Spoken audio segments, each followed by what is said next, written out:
Overview of income tax return.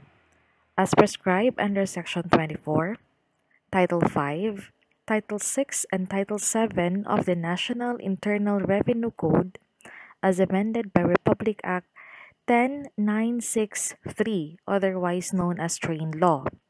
Its implementing rules and regulations number 8-2018. For the definition of terms, income means all wealth which flows into the taxpayer other than as a mere return of capital, whereas the taxable income means the pertinent items of gross income specified in the tax code as amended, less the deductions, if any, authorized by such types of income by the tax code or other special laws. Gross income means all income derived from whatever sources. It includes, but is not limited to the following: the compensation for services, in whatever form paid, including but not limited to fees, salaries, wages, commissions, and similar items. Also form part in the gross income, or gross income derived from the conduct of trade or business or the exercise of profession, gains derived from dealings in property, interest, rents, royalties, dividends, annuities, prizes and winnings, pensions, partners' distributive share from the net income of the general professional partnership.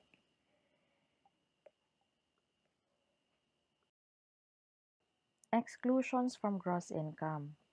The following items shall be included in gross income and shall be exempt from taxation: life insurance, amount received by insured as return of premium, gifts, bequests and devises, compensation for injuries and sickness or sickness, the amounts received through accident or health insurance or under the Workmen's Compensation Act as compensation for personal injuries or sickness plus the amount of any damages received, be it a suit or agreement, on account of such injuries or sickness. So exempted po siya for, or it should not be included as part of the gross income. So, other than that, the retirement benefits and pensions and gratuities, etc., and miscellaneous items. The following are the items under the miscellaneous items that should not be form part of the gross income and shall be exempt from taxation. Ito po yung income derived by foreign government, income derived by the government or its political subdivision, prizes and awards in sport competition, prizes and awards which met the conditions set in the tax code, the 13th month pay and other benefits not exceeding 90,000 pesos. So what if yung 13th month pay and other benefits exceed na po sa 90,000 pesos? Ano po yung mangyayari doon? Yung excess po sa 90,000 pesos will form part na po of the taxable income. GSIS, SSS, Medicare, and other contributions, gains from sales of bonds, debentures, and other certificate of indebtedness with maturity of more than 5 years, and gains from redemption of shares in mutual funds. So, alam na po natin yung mga items that will form part of the gross income and what are those items na excluded from the gross income. Now, we have to know the items na deductions or allowable deductions from the gross income. First, we have the optional standard deduction, an amount not exceeding 40% of the gross sales or receipts for individuals and gross income for corporations. And second, we have the itemized deduction. The following itemized deductions are allowed by our tax code as deduction from the gross income. First is the expenses. It should be ordinary and necessary in carrying out the trade, business, or the professional expenses. Second is the interest. The amount of interest paid or incurred within the taxable year of indebtedness in connection with the taxpayer's profession, trade, or business. So it is allowed as deduction from the gross income. Third is the taxes. Uh, these are the taxes paid and incurred within the taxable year in connection with the taxpayer's profession, trade, or business. However, not all taxes are allowed as deduction from the gross income. So, what are the exemption? First is the income tax provided under this tax code. The income tax imposed by the authority of any foreign country, estate and donors taxes, taxes assessed against local benefits of any kind, tending to increase the value of the property assessed. So, uh, taxes, so losses, debts, bad debts, these are the limited deductions. So, kailangan pa natin ng proof of losses or bad debts before we can deduct it to our gross income. Next, we have depreciation.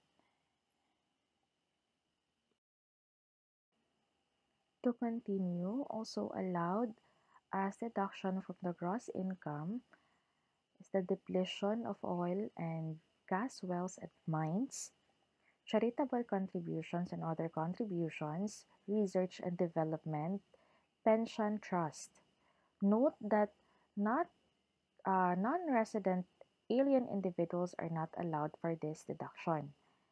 And the general professional partnership may avail of the OSD or the standard optional standard deduction only once, either by the GPP or the partners comprising the partnership.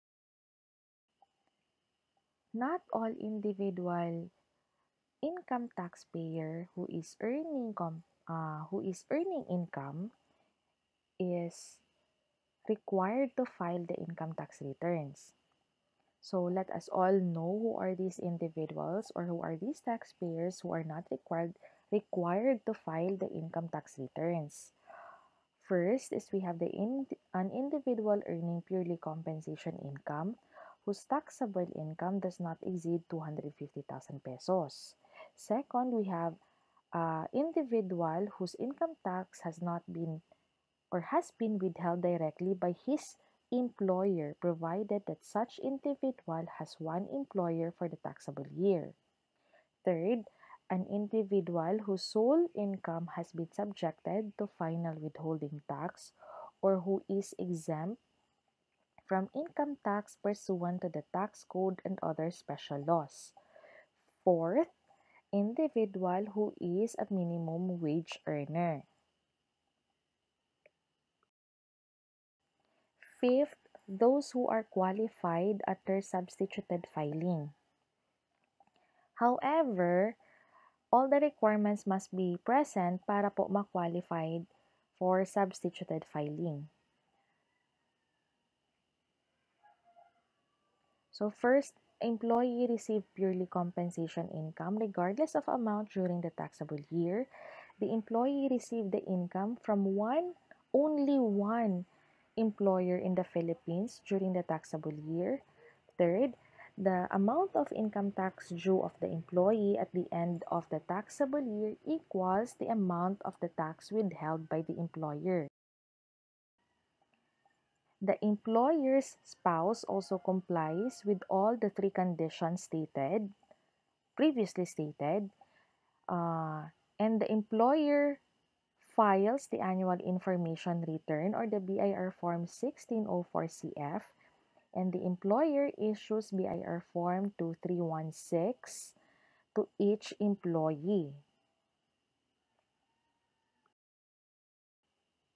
who are exempt from filing the income tax First, we have the income from abroad of a non-resident citizen who is a citizen of the Philippines who establishes to the satisfaction of the Commissioner the fact of his physical presence abroad with a definite intention to reside therein.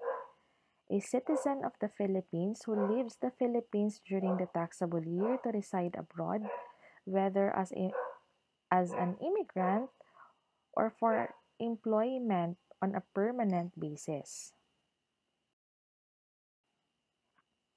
Income from abroad of a non-resident alien who is a resident of the Philippines who works and derives income from abroad and whose employment thereat requires him to be physically present abroad and most of the time during the taxable year.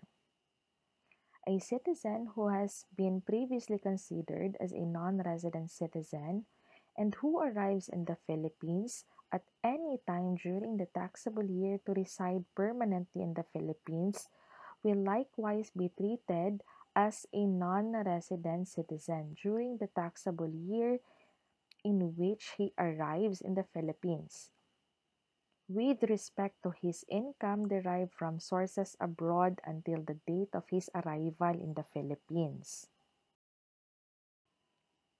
And the overseas Filipino workers, including overseas seaman, an individual citizen of the Philippines who is working and deriving income from abroad as an overseas Filipino worker, is taxable only on income from sources within the Philippines, provided that the seaman who is a citizen of the Philippines and who receives compensation for services rendered abroad as a member of a complement of a vessel engaged exclusively in international trade will be treated as an overseas Filipino worker. Please also note a Filipino employed as Philippine Embassy, consulate service personnel of the Philippine Embassy, consulate, is not treated as a non-resident citizen. Hence, his income is taxable. Also exempted from income tax are the General Professional Partnership, Government Service Insurance System or the GSIS, Social Security System or the SSS, Philippine Health Insurance Corporation, local water districts. Since we are equipped with knowledge on what are those items that will form part of the gross income, and what are those items that will form part of the allowable deductions. So let us now know how to compute the income tax payable for individuals. So, madali lang po. Yung gross income less the allowable deductions. Yung allowable deductions po natin, we have itemized deductions, or we have the OSD. OSD is the 40% of the total sales or receipts for individual taxpayers. So, nakuha na po natin yung net taxable income. Based po sa net taxable income, gagamit po tayo nito ng tax table. If the net taxable income is not more than 200,000 pesos, wala po siyang income tax due. However, if more than 250,000 pesos po siya, may bracket po doon kung ano po yung kung saan po sa bracket siya belong to compute that income tax due. If meron na po tayong income tax due, i-less po natin dito yung tax withheld per BIR Form 2316 para malaman po natin kung may income tax payable pa po ba tayo.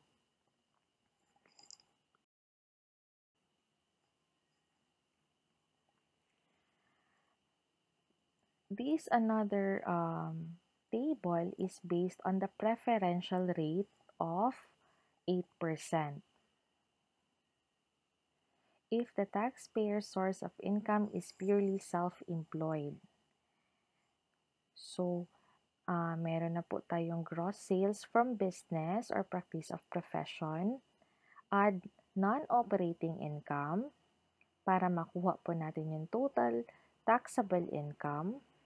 Since it is 8%, preferential 8% po yung pinili natin, mag-deduct po tayo ng amount allowed as deduction, which is a 250,000 pesos to arrive at the net taxable income.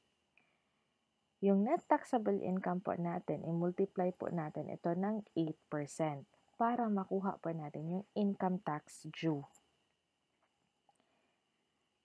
Pag meron na po tayong income tax due, i-deduct po natin dito yung tax withheld. Ito po yung supported by 2307. Then, we'll know if may income tax payable po ba tayo. For mixed income earners based on preferential tax rate of 8%, so sa income tax return po natin, makikita po natin yung column for compensation and for column for business income. Dun sa compensation, i-filled out lang po natin yung compensation income less the non-taxable income and 13th month pay with a maximum of 90,000 pesos. Otherwise, taxable na po yun as said earlier. To arrive at the taxable compensation income and using the tax table to compute the income tax due on compensation. Now, for business income, input lang po natin yung total gross sales or receipts based on practice of profession or trade or business. Add po natin yung non-operating income to arrive the taxable business income multiplied by the rate of 8%, yung preferential rate po natin. So, we can have the tax due on business income. So, yung total income tax due po natin is isa-sum up lang po natin yung compensation income, yung tax due on compensation plus the tax due on business income. And deduct lang po natin yung BIR Form 2306 sa tax withheld po for compensation and for business income yung 2307. To arrive yun sa income tax payable. Withholding taxes for individual payee whose gross annual business or professional income did not exceed 3 million pesos. Again, did not exceed 3 million pesos. Yung withholding tax po natin is 5%. Otherwise, 10%. For those non-individual payee po, whose gross annual business or professional income did not exceed 720,000 pesos, the withholding tax rate is 10%. If it is more than 720,000 pesos, then the expanded withholding tax rate is 15%. If upon the computation of the income tax due less the withholding taxes, meron pa din tayong net income tax due, then we have to file and pay the same on or before April 15. However, if the tax due exceeds 2,000 pesos, the taxpayer may elect to pay in 2 equal installments. The first installment shall be paid at the time the return is filed, and the second installment is on or before October 15, following the close of the calendar year. So, saan po tayo pwede mag-pay ng ating second installment? Sa ating mga authorized agent banks. within the jurisdiction of the RDO, where the taxpayer is registered.